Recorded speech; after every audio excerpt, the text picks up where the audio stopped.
থেকে পা পর্যন্ত অঙ্গটা শুকিয়ে যাচ্ছে, দেখা গেল উনি সিগনেচার করতে পারছেন না ঠিকভাবে, দেখা গেল উনি হাতে কোনো কাজ করতে পারছেন না, অথবা পায়ে হাঁটতে পারছেন না, পাটা ধীরে ধীরে শুকিয়ে যাচ্ছে। এটা হলো মেরুদণ্ডের কথা।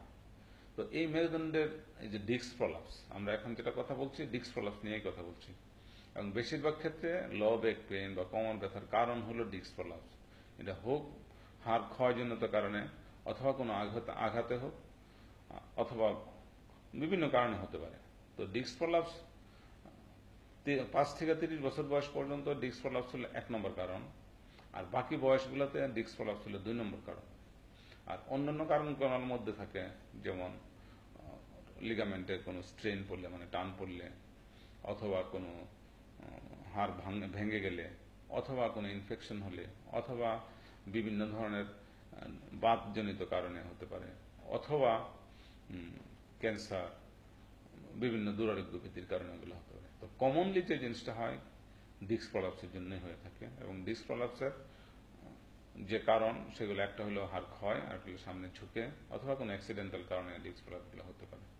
এই এখন এই ডিস্ক প্রলাপস আমরা প্রথমে যেটা করি, বিশ্রাম নেই, তারপর বিশ্রামের আগে ঠিক হলে ওষুধপত্র এবং মাসেল রিল্যাক্সেন্ট দেওয়া হয়। তাতে ঠিক না হলে পরীক্ষা নিরীক্ষা করে দেখতে হবে ডিস্ক প্রলাপস কতটুকু। যদি অনেক বেশি ডিস্ক প্রলাপস থাকে তখন অপারেশনের পরামর্শ দেওয়া হয়।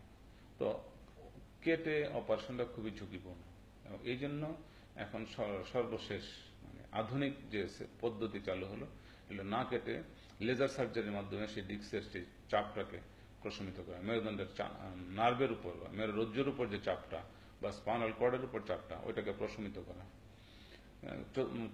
যেমন ডিস্কের মধ্যস্থিত অ্যানুলাস মধ্যস্থিত নিউক্লিয়াস পালপোসাস যেটা থাকে, নিউক্লিয়াস পালপোসাসটাকে বের করে নিয়ে আসলে লেজারের মাধ্যমে খুব সহজেই এটাকে বের করা যায়।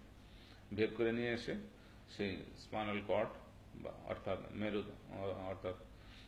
মেরুরজ্জ বা স্পাইনাল নার্ভের উপর চাপটাকে সহজে প্রশমিত করা যায়। তো এই জন্য আমরা লেজার সার্জারি একটা সর্বাধুনিক সার্জারি এখন প্রচলিত হচ্ছে, যার সাইড এফেক্ট তেমন নাই বললেই চলে, অর্থাৎ ক্ষতি হওয়ার তেমন কোনো সম্ভাবনা থাকে না। আর আমরা যেটা ওপেন করে করি, সেই আগের পদ্ধতিতে যেটা করতাম, তাতে অনেক ধরনের ঝুঁকি আছে।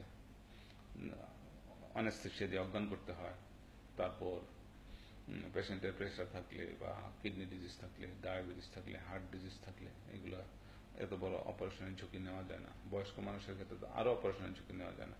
তো ওই ক্ষেত্রে লেজার সার্জারি হলো একটা ইম্পর্টেন্ট।